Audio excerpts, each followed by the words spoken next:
behalf of the library, I wanted to welcome our guest. My name is Sam, and I want to welcome Khentrul, Lodrö, Thayé, Rinpoche. Am I even close on that? I got it? Okay. Was born in eastern Tibet and began his formal training in Buddhist precepts at the age of 7. Rinpoche then spent over 20 years studying in some of the most prestigious schools for Buddhist philosophy, and is one of the only monks in the world with 3 Kempo degrees, equivalent to 3 PhDs in Buddhist philosophy, which is 2 more than I have. Rinpoche is an abbot of a monastery in Tibet and established in Kitag Choling that oversees 20 meditation groups across the country, community outreach programs, and a retreat in the Ozark National Forest. Paloma Landry, Rinpoche's interpreter, studied Tibetan language in Nepal and India, and has been translating for Rinpoche since 2002. And so obviously, Rinpoche is going to give a presentation, and he's discussing his book, The Power of Mind, a modern guidebook based on ancient Buddhist techniques for transforming emotional pain, anxiety, and stress into complete mental well-being that benefits us and the people around us, which is so important at a time like this. So with that said, I'm going to hand over and enjoy the program. Thank you.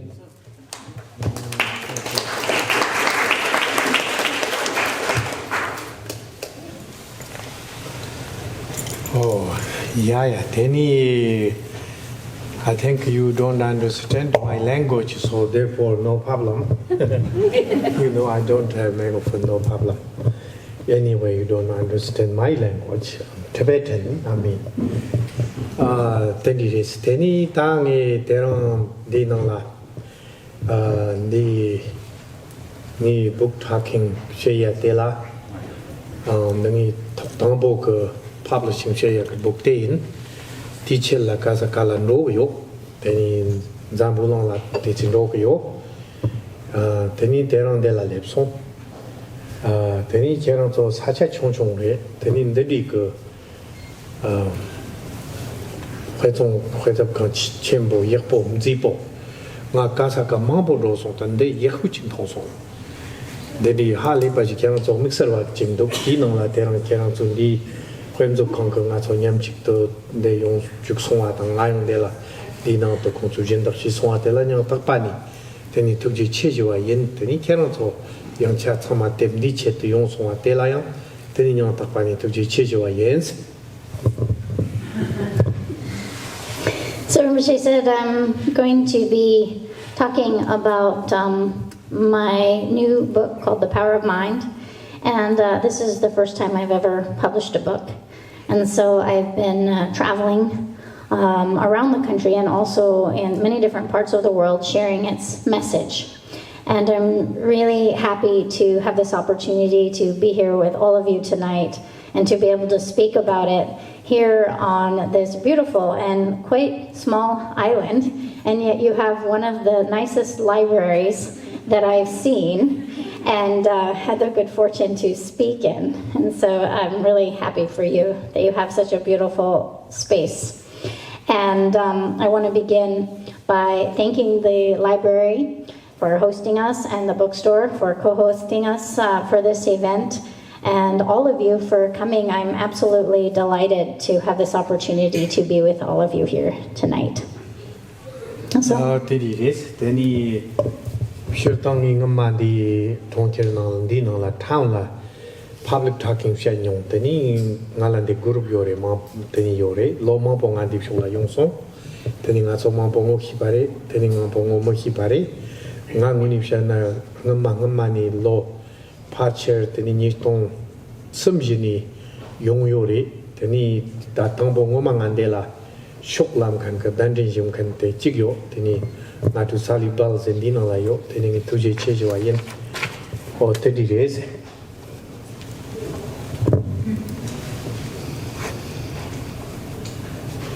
So Rinpoche said I've actually been coming to Orcas Island now for quite a while. I have been teaching here since perhaps 2003 or 2004. And prior to COVID, I came on a regular basis, and I have many students in a meditation practice group here, and so I see many familiar faces from previous public talks and weekend events that I've given here on the island, and I also see many new faces. And so it's nice to be back, and I was first invited here many years ago by my dear friend Sally Bell. Thank you. So, Teni ngatu terang ta di buku ngotela kare yorezena ne di gola bukti mala ne power of mind reset tere teni ngiti korla jia te kare yenzena tambo semze te kare re sing te nyong chiklap kin semze te khorang mu bo chigre ngacho mchila lu dang ngak tang yit sambo yore tinang ko Lu Korang Kari in the Chaki Chas of Dirta Pare, Deni Nak Korang, Dirta Pare, Delta Uromjin Chandre, Deni Sims at the Tini Mare, Sims at the Sarjan Repass at the Korangum Saniki, Mo Sarvatis, when the Dirta Panda on the Dikon Mine Pangazo, Nidiona, Menanda, Sim Korang Ramjak Sarvachiri, Tedik Sarvachiri. Te mazat teni ngatu sheli goni kan hitam khanjire jan hitapal knowledge mampo hitam khan teni te mazang azang sosu dewa ta dungariyo hitam khan kerteni mubo khorang loka ba jire khorang lam chani diure teni jire te ngatu nyamnyong tere duwa dul rawo chol kham duwa ngatu sem deep shena ngatu zuk strip maybe sem te zuk mare Yeah. So, when we look at this kind of message that's conveyed in The Power of Mind, the title itself really gives us the real meaning of what the message that I'm sharing. And so, when we say Power of Mind, we begin by thinking about the mind. And what is our mind? And what is the role that it plays in determining our experience? And so as living beings, we can think of our experience as composed of body, speech, and mind. And our body is composed of material matter. And even our speech is a vibration of particles, and so physical in nature. But when we look at our mind, what is our mind? What defines it as different from everything else and all other components of our experience?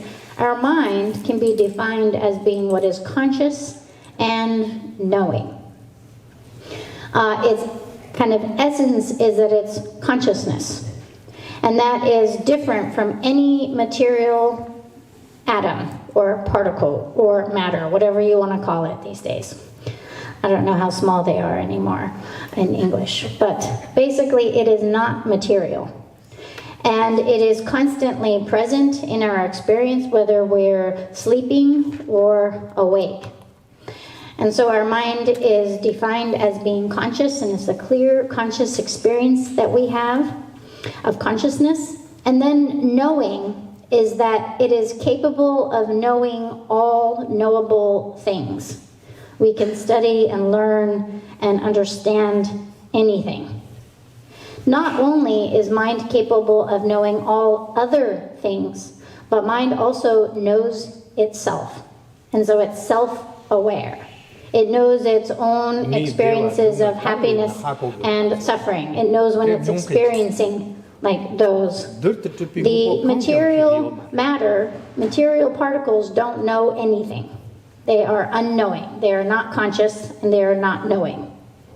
And so the mind is different from the material particles. It is conscious and knowing, and that's what defines it. No other thing has those qualities. And so the mind is not a physical form. It doesn't have a shape or color. Our mind,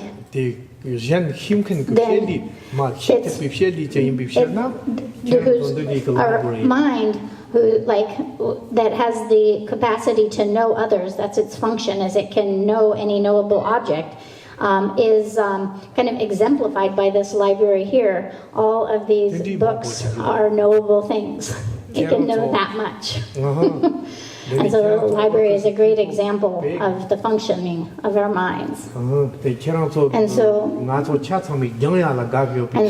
then, that we have this many books is all a sign that we like to study, that we like to know knowable things. And so who is the studier, the knower? The mind. And we define it as being conscious. And then its function, its nature is being conscious or consciousness, and its function is that it is aware in that it is able to know.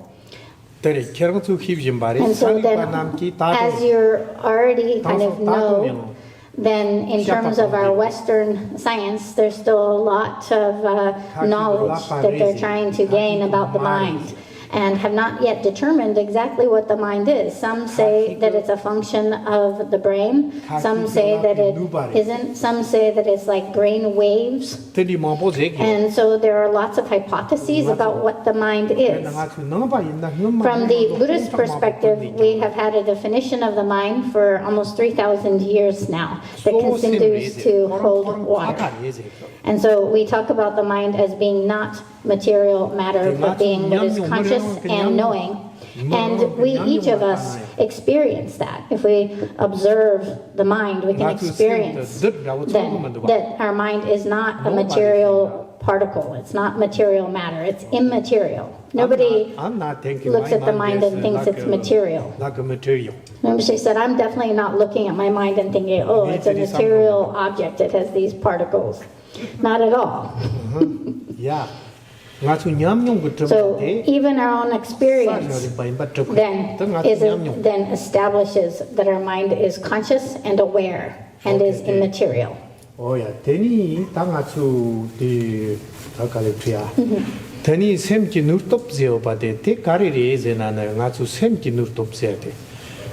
공도 샤파비전 또 가서 샘라 초로와지 요래 초로와 대화제야 지고리 초로와 dummer제야 지고리 초로 담념제야 지고리 아 대니 따때 따고 초로 대도 요 핍셔나 가츠 가레 셰크요레 세나 가츠 뭐당 마인비 샘 요차니 종테 탐체크 대화 돈도 니르니 dummer만도 바 탐체크 방해요 가츠 대투 딱도 대셰크요레 디돈 리칼리요레 디돈 잠불로 길라랑요레 Titun ngatu jikten kam yargi mampo tangsong, kamba mampo zusong, mota mampo tati warta, dorna ngatu materialism tu chok warta, lepe. Yena nguni chora ngatu kang goya tin dopa chasang dokyo omar. Te maza mergoa mampo, chik mendopa mampo yang nyamchik top kyo. So? Oh, tell you this. Yeah. So once we begin to understand sort of the definition of our mind, then what is the mind's role in our experience? What is the power of our mind? And so when we have sensations, once we have mind, if we're conscious and aware, if we're a sentient being, one who has mind, then what? Then we have sensations. And some of those sensations are pleasant. We call that pleasure. It's like the catch-all phrase for happiness. Everything that feels good is called pleasure. And then we have sensations that are unpleasant, that we don't like, what we call suffering, unpleasant sensations. And then we have sensations that are neither. They don't feel good or bad. They're just neutral. And so then, since our mind experiences pleasure and pain, everyone who has a mind, whether they are human or otherwise, once we are a conscious being, then we have these experiences of pleasure and pain. And for that reason, every single one of us is in the pursuit of happiness and wants to get away from suffering. Basically, the pursuit of happiness means any positive or pleasant sensation, the full range of joy and well-being. And then not wanting to suffer in any way whatsoever, physical or mental. And so that is what drives or compels us to engage in every single action that we engage in. And so all of the actions that every living being engages in is for that purpose. In the pursuit of the pleasant sensations and trying to get away from unpleasant sensations. And that's why we're such a busy world and a busy planet and constantly doing things and constantly trying to develop things to improve our experience. And so we've developed the outer world, and we spent a lot of time developing it and building things and creating houses and transportation and improving on all of our things. That's where materialism comes from. It comes from wanting to experience happiness, the pleasure, our pursuit of happiness, and wanting to kind of eliminate and get away from as much discomfort, suffering as we can. But as is evidenced by our experience, despite all of this development and so forth of that, our outer world in these ways, we still have not found the pleasure, the happiness which we're searching for. We still remain unfulfilled and dissatisfied. And not only that, concomitant with all of those pursuits, we also have all kinds of suffering and all kinds of challenges and difficulties that have come from that and come with it. Lasso? Teni divshirna semki nurtop zede. Kari zekori zenana semki kangartang dungartang nyoda chatang sem korang kusuti. Sem zenga so niori, tome zedi tang tokchi zedi ka niori. Tome zedi Miki Guzum Tongore, Naki the Dago Kore, Cheki Kurom, Luki Grashala, Payurna Longsho Kore, the Tomet. Di Gila Tochi Hipate, Tupi Hipate, Roni, Natundamaraman, Shake your ass. Deep Shedna Semki, Yoda, Kangar Zonkan, Sem Korangos. Deep Shedna Semki, Kangartan, Dungarjiva, the Semki, Natsu Muni Guhyopi. Ngaso muni gukyo pi dewate ta ngaso muni gukyo me pi dungarte sergona so sem toni sergo kyores lula yang dewa gowa tang dungar gukyo marte yenna yang teni lu ko dewa tang dungar zete oloro ware kono yuskin gowa tang rokyo yong kan chigre Teni yurla teni titi shungkuyore nga so khwerna chi duksa ki puina kapchak demo chi gena teni yang kapchak demo main pala so pala teni nyasa demo tong yimba tong main pala so pala teni nga so nyoda ma bo yongu duwa lu tipshena lu khorang yurla teni shungkuyore der duksa te ma bo yore yurla temba yena sem ki dewa tong dungar zete sem khorang gnurtob la ragli yore tipshena power of man zete Sem korang kan rortang hisona ngaju. Sem ke dungar ser terkhyore, sem ki dewa sem ki topkhyore. Yur ko toni yong yo mar. Ter mubu chuni tes. Ti gem san ki ngaju. Odiri ti was. Yeah. I feel you everybody understand my language. Do I need to translate? Just in case anyone missed any of the words. So then when we speak about the power of our mind, all of our mental suffering, all of our unhappiness and affliction and everything that we're upset about, then when we look at the mind's problems, our mental problems, they are mentally created. And so as we learn and begin to explore our mind, then what we come to understand is that we have both conceptual and non-conceptual consciousnesses. So our non-conceptual consciousnesses are the sense consciousness of seeing, hearing, smelling, tasting, touching, and they come about in relation to the experience of forms, sounds, tastes, sense, and tactile sensations. And that's our non-conceptual. They merely see, merely hear, and so forth. And then we have our sixth consciousness, and this is the conceptual mind consciousness. And this is the troublemaker. And so the mind's problems are created by itself, by its own way of thinking. And so since mental suffering is created by mind, then if we want to find, and likewise also then happiness or well-being, mental well-being and so forth is also created by mind, then if we want to rid ourselves of all of our mental affliction and find mental happiness and fulfillment and well-being, then only the mind itself can do that. And so it creates its own problems and it frees itself from its own problems.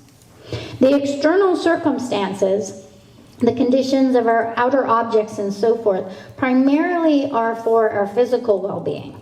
And our physical well-being does, to a certain degree, depend on the external objects. And so then to have physical well-being and so forth, then we have to have, the various conditions of comforts and so forth. But those conditions that either create physical pleasure or pain are then limited in that they can determine our physical well-being to a certain degree. And that is dependent upon those conditions. So we're not denying that. If you have a comfortable chair, you're going to feel better. If you have an uncomfortable chair, you're going to feel uncomfortable. If you have a comfortable bed, you'll feel better. If you don't, you won't. And so we can say that to a certain extent, our basic needs met on a physical level is dependent upon the outer objects. And so then they serve a purpose up to that point, which is that once our basic needs are met, once we're comfortable and not uncomfortable, then above and beyond that, they do nothing. And that is only limited to our physical well-being and does not determine our mental well-being. So when we talk about then our mental okayness, and when we look, then that is dependent upon the mind. And so the mind creates its own suffering and its own happiness. And so then and how we work with that, the fact that the mind is the ultimate determinant in our experience, is that we need to learn the operating system of our mind. And then if we learn how our mind operates and how we can work with it, then mind can create its own mental well-being, happiness and joy and peace and so forth, and mind can eliminate its own mental affliction and suffering. But only the mind can do that. That's the way things are. So I have a quote for you, and that kind of summarizes this. If we do not understand the operating system of our mind, no matter what we do, there will be no time for mental happiness. For those who are learned in the operating system of their mind, even adverse conditions can be their friends. They can befriend even adversity. Yeah, that's correct. That's a better translation. Yes. Okay, can I repeat it? Yeah. If we understand the operating system of our... For as long as we do not understand the operating system of our mind, there is no opportunity for mental happiness. Those who are learned in the operating system of their mind, for them, even adversity arises as their friend. Or they can even befriend adversity. So that's the way things are. That's how our mind works. And that's why it's so important for us to learn about our mind and how it works and to learn how to work with it. Because in the usual states, we are dependent. We're constantly looking at the objects of our perception, the outer circumstances, to try to give us sort of the happiness that we want or try to eliminate our suffering. And so we're constantly looking at the objects that the mind perceives and not the perceiver of them. And so yes, from objects we can get our physical well-being, our basic physical needs, like we see nice things, we hear nice sounds. That can kind of feel good when we have forms, sounds, tastes, and tactile sensations that are pleasant. However, and of course, we need our basic needs met. We need, enough food and the right clothes for the weather and, housing and transportation. But above and beyond that, then when we look at how much time and effort we put into taking care of this body, it's a very expensive endeavor. We spend a lot on this body. That's the most expensive thing in our lifetime. The body. And we're constantly trying to give it everything possible, all the physical comforts and pleasures that we possibly could, pile on top of it. And like so much time and energy taking care of the body. It's like even we get a little bit, like a small scratch. And then like a little cut, and then we clean it, and we're like all very attentive to it. I'm laughing because I cut myself this morning. And we have all this medicine for it and antibiotic, and then the Band-Aid, and then we spend all this time making sure it's just like okay, and blowing on it. And then we're careful to not hurt our body, like careful to not touch the injury to anything else once it's happened. And so we have like a lot of attentiveness for our body. And then how much exercise we do, and physical training, and how many pillows we have in our bedroom and in our house, and how much honey we keep in our and tea, and ginger, honey, lemon tea. So we have so much variety of all these things. And so then all of those really are for the house, for the body, and our house, and how many bedrooms it has, and how many places to sit and to lie down, our couch. All of that is for our body. And then if we really look, do those things actually literally give our mind mental well-being, peace and happiness? Does our physical well-being alone bring a great mental joy? We already know we have our needs met and we're still unhappy. And we still have these issues.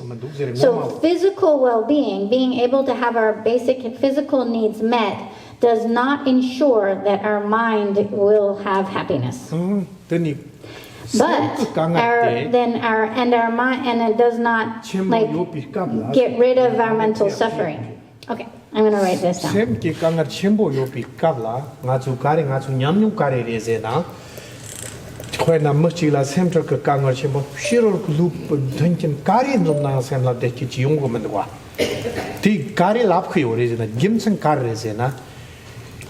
Mubo yurku toktan lu ni kaka go ni chitam ni kalina yana sem devi turkan muhammad uzeri ti gemsen nga tu sem dala jipte tokyo maris chitam nyantar chembo chitam longshu chembo chitam ko teni ji katar chembo kare injangda norna tokyo maris sem ko kangal mochilan zabulang yekho chatan topna yang tokumendwa Jimson College and this same Laragio, Steve, the power of mind is it. Same could deva, same could Zotokiori, same ki Dungar, same ki Sertokiori. Caridina, same could some no Pantan Laraglio is. Natsu, same could some no Pantan Laraglio is. Steve, same Yapo demo Cherna, Lula Cangario Chana, Luca. When I told Lula Natsatan, the Lula when I my opateso you now, semi podemo tipo Chernivon, the same could talk on Rotan Hisona, Tadami Longi Johnson, King and Drops and Charons. Tana Luke can't time cheteon, not to New Tokyo man, Guardian Yiki Hipato in Bishana, the Deva Mapoyo, the Yapo Halipi, Deva Mapoyo Nivzonte, Luke at any Kangates of New Tokyo man. That's the same story. Tungu chuni tenga su te samlo tango ndu te samlo tang sona o re ta yurki to shelo teng ke dewa charna nikama to singa chu teni lupo teng ke chela chigli kalindu na nikama to giving too much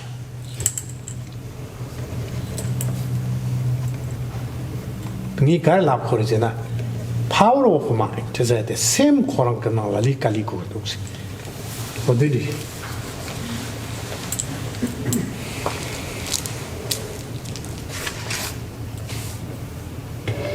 So, when we are having a really difficult time and our mind is really suffering over something, we're disturbed by something, no matter how nice of a house that we live in or physical comforts, all of our needs are there, no matter how comfortable our bed is, we still are unhappy. It doesn't affect our mental unhappiness. Sometimes not even the slightest. We don't even notice how comfortable we actually physically are. And that's because the external objects and our physical comfort does not ensure our mental well-being, our mental peace and happiness. And so that's why then that you can have the wealthiest people in the world or the most famous people in the world, people who get everything that they want in the material universe and still are completely disturbed and unhappy, because it does not is not an actual cause for our mental happiness. And so the power of mind is that mental happiness is created by the mind. Mental suffering is dispelled by the mind. And so the mind creates its own problems, its own difficulties, its own challenges, because primarily what is determining how we experience something is our mind's way of thinking. And so one way of thinking, we can be okay with something or like something. Another way of thinking, we're not okay with that thing and we dislike it, and so forth. And so it's dependent upon our mind's way of thinking.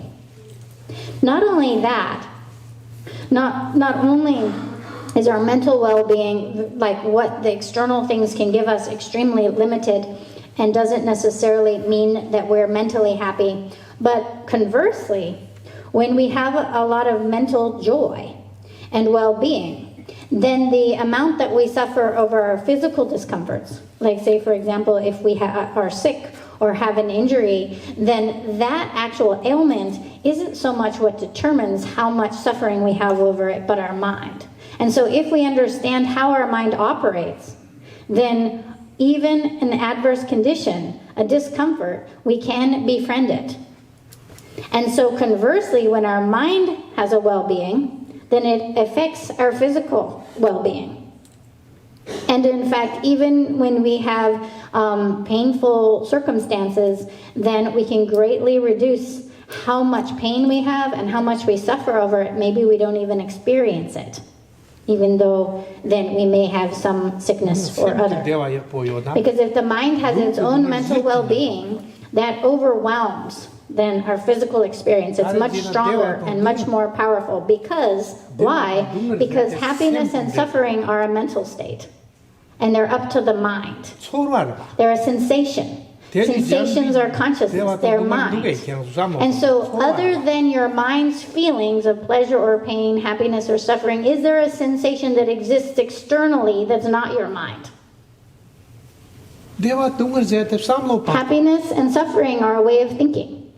One way of thinking, we we suffer over things. One way of thinking, we have well-being, and we're able to be okay regardless of what the things are.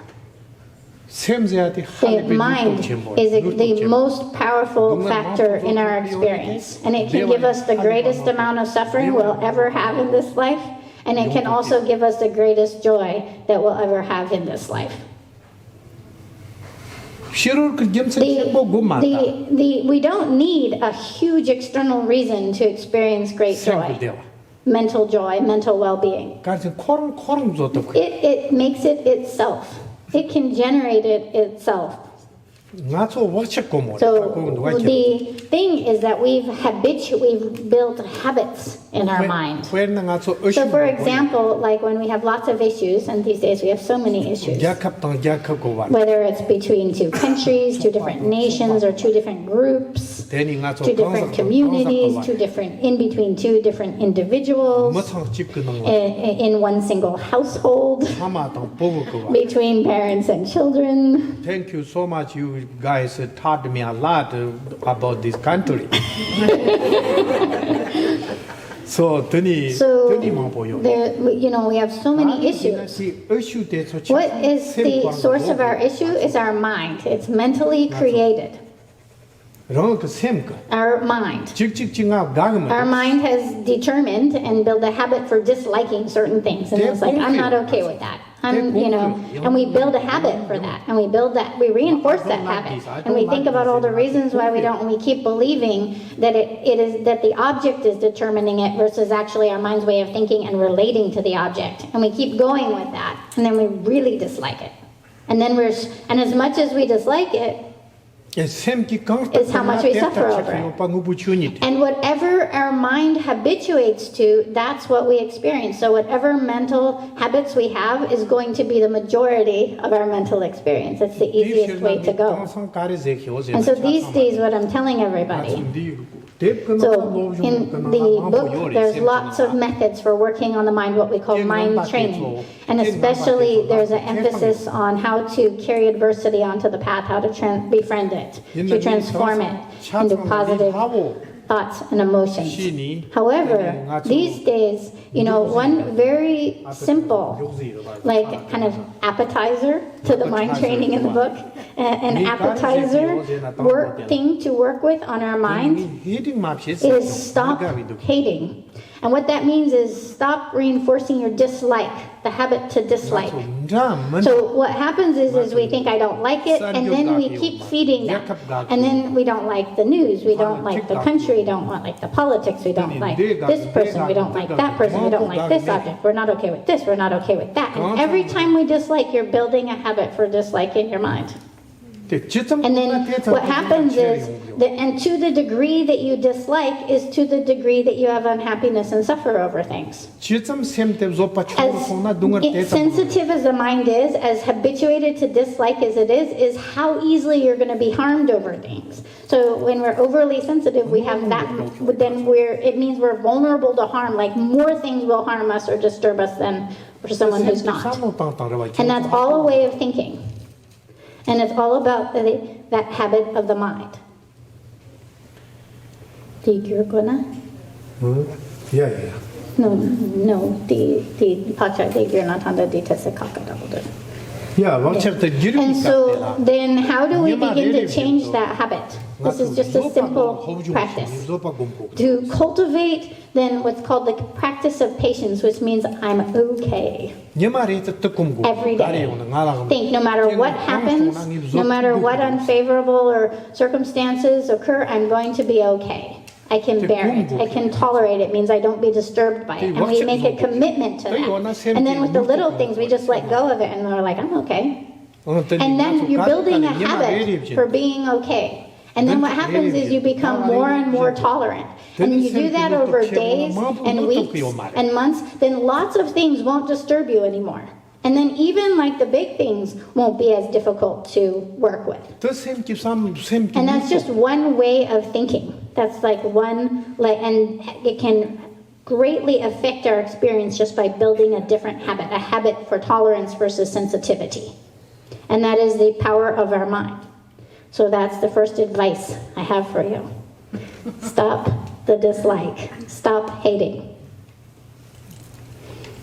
And so when we begin to understand that what's primarily determining our experience is not the objects, but our mind's way of thinking and relating to them, then we can see that all of the external circumstances that we try to create and all the physical comforts that we try to engage in, that they aren't enough. In fact, when we overindulge those, and it becomes too much, and then it becomes a source of problems for us. And so recognizing what the external objects and circumstances are actually capable of doing for us, and then above and beyond that, working with our mind for the rest. And that's what the power of mind is.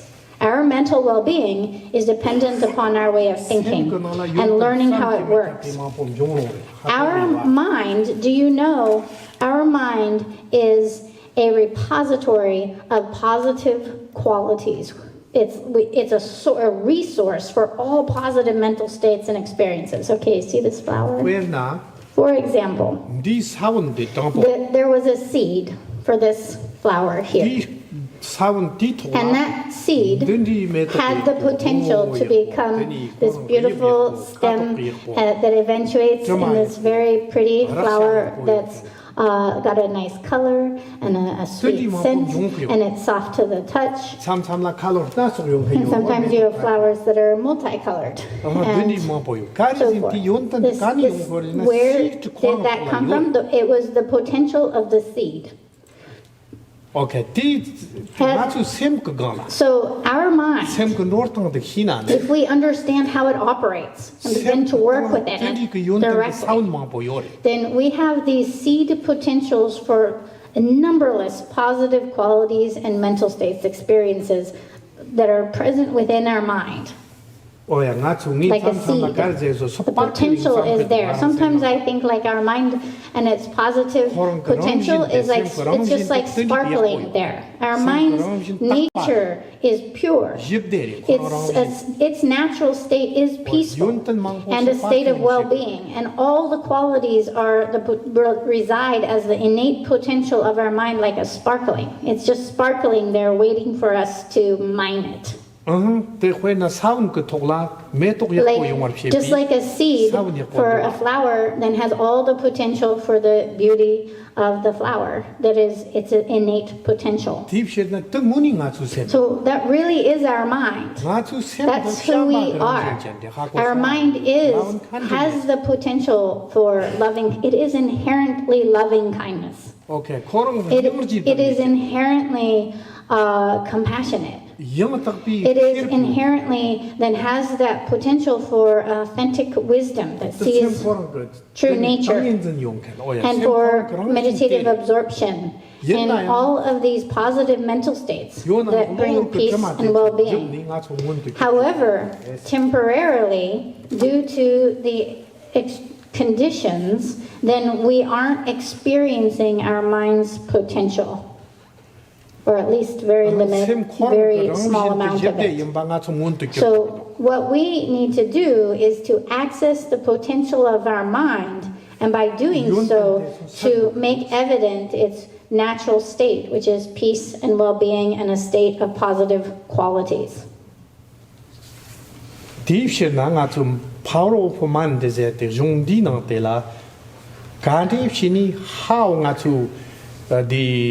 Semkup samlo tang te gewi shoklan ro ni mer gewi shok te fang go dog je hir pu shok chi yore ter mu gu ni luk tang ba kan dip shin ro go dog dungar ser guna sem ke toni jurchen kang njirwa tang ni sem ke toni dungar ser ke dog jurchen kare sem ke toni samlo tang jirwa tang ni dewa thok ken dog ter mu gu ni luk tang bar jang wi hir pu when di nala te or hirap nga so te hirung wi hirap te kare yin chang hirung jikten glub la hirung wi hirap du nga so tem te yo pi jam sen chi buk ma bo jang hyo wa nga so te na jin sem ki nor tang yang nor do kare yin tang man nor tang khoram sam no tang tang to ni dewa ka ni shin cha go kundu dungar ka ni shin sep go kundu hirap yo sem khoram sparkling yo Deep Shenanga to Semla Lika Lina, the Hirp the Young for Chick the Tapshadow, yes.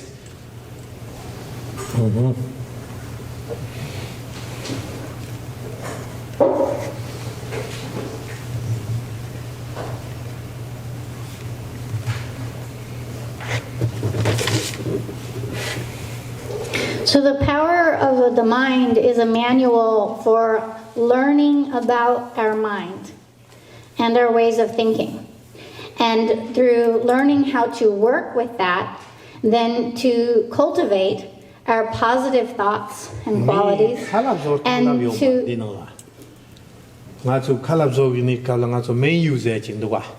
Tino Kalan Devzona Didi Gukre, Devzona Didi Gukre, Zeni Didi Kushilo Kungupo, Jalko, Tesolavio Marezekio, Tepkanola. We same quality on Yuntim Shakio is. So then, as we learn the operating system of our mind and our ways of thinking, and how then certain ways of thinking have a positive effect on our mind and mental states, while others have a negative one, then we're cultivating what we call knowledge or wisdom. And this is a supreme wisdom because it understands what thoughts and mental states will result in happiness, and what thoughts and mental states result in suffering. And so Rinpoche said the focus is on the mind and working with methods on the mind. And so it's not like a menu or a cookbook that teaches you how to cook or work with external objects or change your external circumstances. It's focused entirely on our internal circumstances that are ultimately determining our experience. If that happens, then my menu cookbook will be really awful because I don't know nothing. Oh, if he was actually made a cookbook, he said it would be pretty awful. Because I don't know how to cook. And so then it's looking at what are the causes and conditions within ourselves that result in mental well-being and happiness. What ways of thinking increase our mental well-being and happiness? And then furthermore, then what ways of thinking, what causes and conditions are producing suffering and unhappiness, and how to disengage in those, to change and transform them. And so we need the wisdom that sees the way things are, the kind of operating system of our mind, the cause and result nature of that. And so wisdom, then particularly, we call it wisdom. I could translate that word as knowledge. But as opposed to knowledge, which is about the outer workings of the outer universe and all the books that we have and so forth, here, then it's seeing and beginning to understand how our mind is the most kind of important factor determining our well-being or lack thereof, and learning about our mind as an equally, if not more important topic than the mechanism of the outer universe and how it operates. How does our mind, the experiencer of everything, operate? How does it have pleasant or positive experiences, happiness? And then how can we get rid of and work with it in order to reduce the mental unhappiness and the suffering of mind? And so then one of the major topics of the book is the cultivation of that wisdom that understands our mind and the methods for working with it. Yeah, the same ore. Teni ti ropa tela kare ore se na ne nga chu teni zong te sham tang nyang je ze te tere.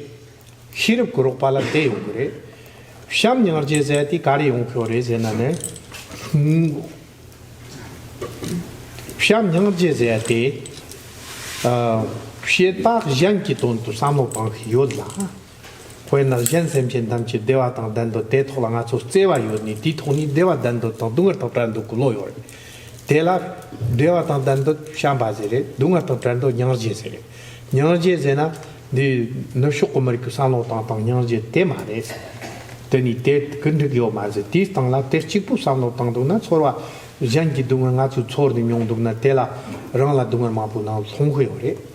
Kangar mapu no nyogda mapu rang sem jibde tuk tuk yore tedi man ba jan la dungar tang trasona chemaro tang travel churchik sanga tang jan ki dungar serwa chi ni shegu samyaka nyarje chembo zete tedi chik ze kyore ti sem te yona ti dungar tang chomdo tang trandu kulo te nga cho yona kare sena stoa yore kor gevi sem jan la pansem kulore Janla dungar yopi jim senchi ngatsu konsola ngatsu toan dukse kyo marta yenna ngatsu semko nyangje te korang ngowo de tosum yong kenchi korang nyam ti ore toa nguni nyangje te janla changzen ta rang ton marta rang ko ton chi sam ko me pa nguni nyangje yo nguni shamba yo pa then hatang garshan boris. Knowledge, Korandino, if Shakio patting out knowledge, Mergavi knowledge on Yori. Shirap said.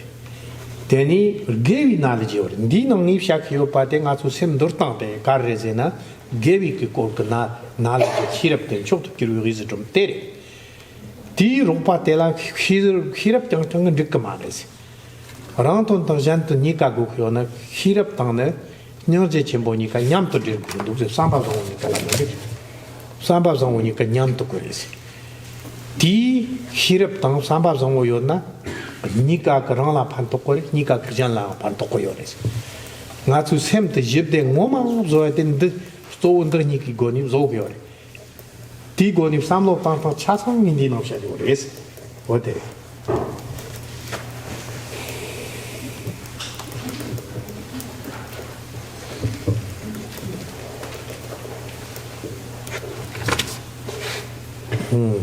The principal support for cultivating wisdom that will be of benefit is that it is wisdom based on love and compassion. And so the sort of supportive agents for that wisdom that ensure that it's beneficial is the cultivation of love and compassion that is focused on the welfare of others. And so true love is when we want others to experience happiness. And true compassion is when we want others to be free of suffering. And here, when we're looking at the cultivation of a compassion that will transform our mind and bring our positive qualities and greater well-being, then it's not just an ordinary compassion that you'll find in like the English dictionary. Mostly in the English language, when we look at compassion, then it is often primarily empathy, in which we see and feel others suffering. But the problem is that with compassion that's only then that level of feeling other people's suffering is that then we suffer over their suffering. And so it actually can disempower the mind. That's why you have terms like compassion burnout and things like that. Then you're not able to actually, you're not being reinvigorated or supported in a way that then you can actually help others. And so we often then are disturbed and aren't able to have a peace of mind or well-being because we're so upset about the suffering. And so compassion here is a positive mental state that kind of reinforces and strengthens our mind and our capacity. So that's the difference between the two. And so then here, then compassion is where the focus is on the wish to free others from suffering and on a commitment to freeing others from suffering. And when we focus on the wish to protect others from suffering, to free others from suffering, that mind is actually an inspired mind. It reinforces and increases the kind of energy and inspiration of the mind. And so it's not that when we say an inspired mind, we're not saying we like that other people are suffering, but rather than suffering over their suffering, which disempowers the mind, we really focus on the wish and whatever actions we can take to free them from suffering. And that is actually a reinforcement of our mind. And when we have that in a genuine way, then we feel good. It actually feels good. Even though it's just, and when we genuinely want someone else to have happiness, when we have love and we want them to not suffer, we have compassion. The mental states of being loving and compassionate have a very powerful effect on our mind. And they actually naturally bring a peace of mind and a lack of disturbance of mind, versus when we think, I want happiness for myself and I don't want to suffer and I'm going to take care of my own needs. And when we're all self-centrically focused, what happens there? It doesn't feel peaceful. We can already see it's also a source of all kinds of disturbing emotions. So one way of thinking produces one experience and another. And so this loving kindness and compassion is not based on, if we're cultivating these qualities in the way that actually tames our mind, reduces suffering, increases well-being, they're not based on attachment and grasping to ourself. So it's a compassion and love that's not self-centered. It's about others in a genuine way, true love, true compassion. And these are qualities that we can cultivate. And in fact, when we talk about wanting more like world peace, the way that that is found, it begins within ourselves, having wisdom and loving kindness and compassion. We have to start by cultivating those qualities within our own mind, and then when our mind is peaceful, then we can support others. Oh, Rinpoche said I forgot something I wanted to say. Back there. So we talk about like taking care of our body. I already said. We were speaking about that before, that but know how much we take care of our body, how much concern our body. We know that. So then, if we think about how much time and energy we spend taking care of our body, then how much time do we take taking care of our mind? Our mind, which is the primary source of mental well-being, peace, and happiness. We definitely need to protect our mind just like we protect our body. Take care of it just like we would care for our body. We let our mind be completely wild and angry, and we reinforce that anger and then desire and fear and jealousy and worry, and we worry and we have anxiety and all these things. We just let it go and like be crazy. And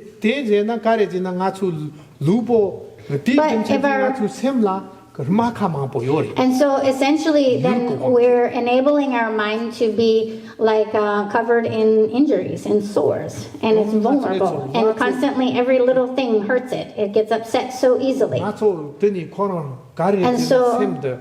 it's like our mind has become so sensitive. It's like a body covered in wounds, but it's mental. Our mind is wounded everywhere. It's already like that. But our body, we get one little scratch on it, and then we're like, oh, and we take all this care of it.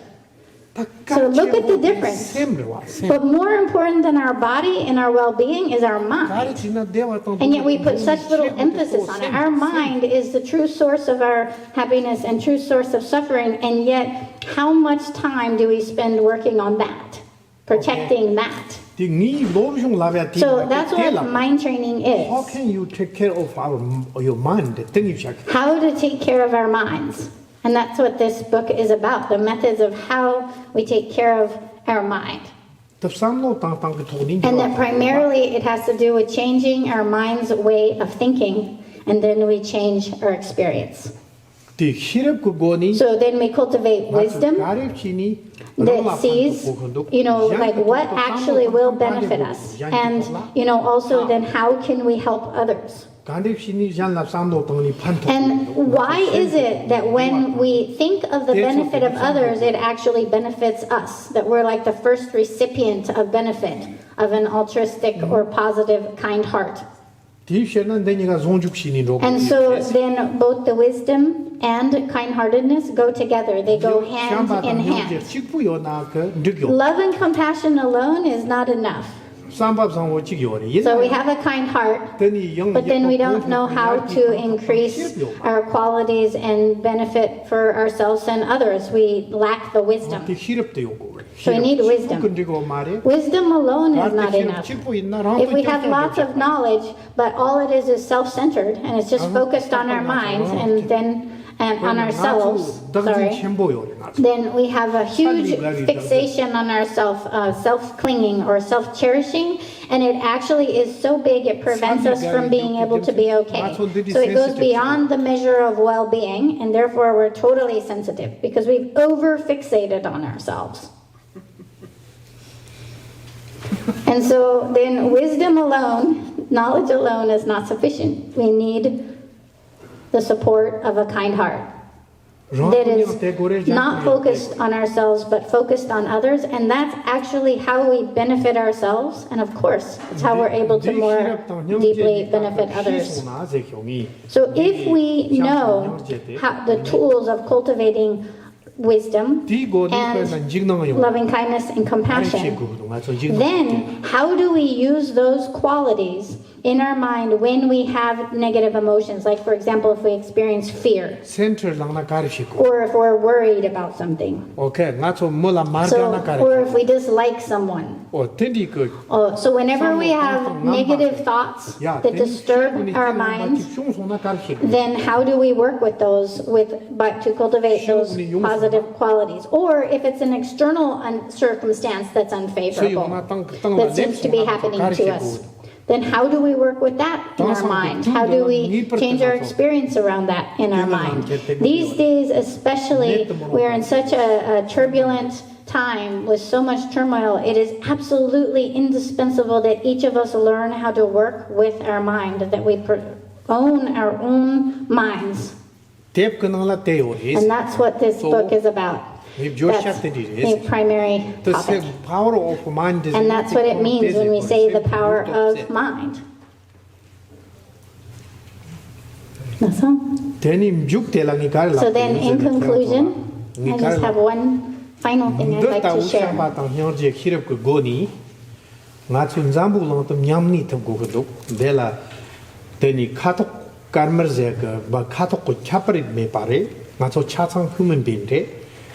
Deni chulu ku chapar mepa shogri mepa merik gerkatan gerku ku shogri mepa nga chu ngipar ta ta nga chu nyam chik tu yoni lika le gu tu chu chila nguni le du sampyo teni nga chu meriri jin tu dilingan te yore de yang teni nga chu lingan diptang te yang samba zango chik goni de yang halibi yakpo chik goni chok tu kirwi hirap tang teni shamba tang nyoje chimbu goni nga chu jibde chi zogo ndo rang lu tang sem jibde tang jan la jibde nzambu long jibde chi zoyate tsawa nga chu deni ngop chu go khiyore sam khiyose ta ti message tingi to khiyore odeli le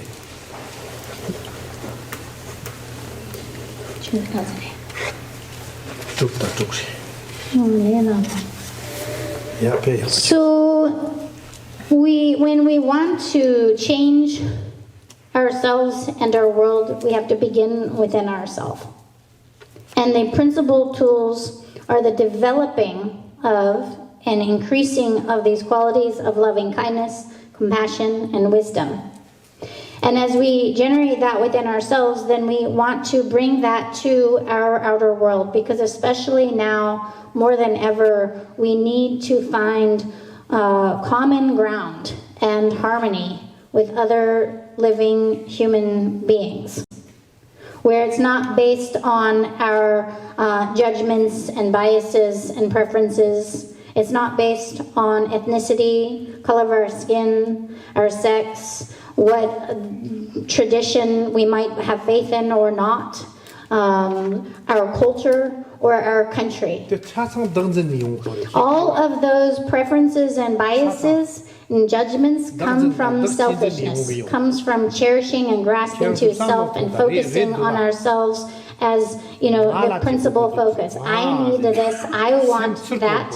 And so the mind's focus is only on itself. It's one single kind of object is its primary focus. And we can see what that mind generates in our experience. And these days especially, then we are in a time where we need to learn how to live together as human beings on this planet harmoniously. That is a responsibility that each and every one of us carries as a human being here today, and that begins within ourselves. It begins with the cultivation and appreciation of loving kindness and compassion and wisdom. And that's where we find peace and well-being within ourselves. And then we need to extend that to the outer world, because world peace doesn't start from out there. It starts from within here. It begins within ourselves. And recognizing that grasping and cherishing to ourselves, self-cherishing and self-centeredness, that produces the opposite. That does not bring us peace and well-being or outer worldly peace or well-being. And so we need to begin to affect change and begin within ourselves. That's all. I think that's it all. That's enough. very active time.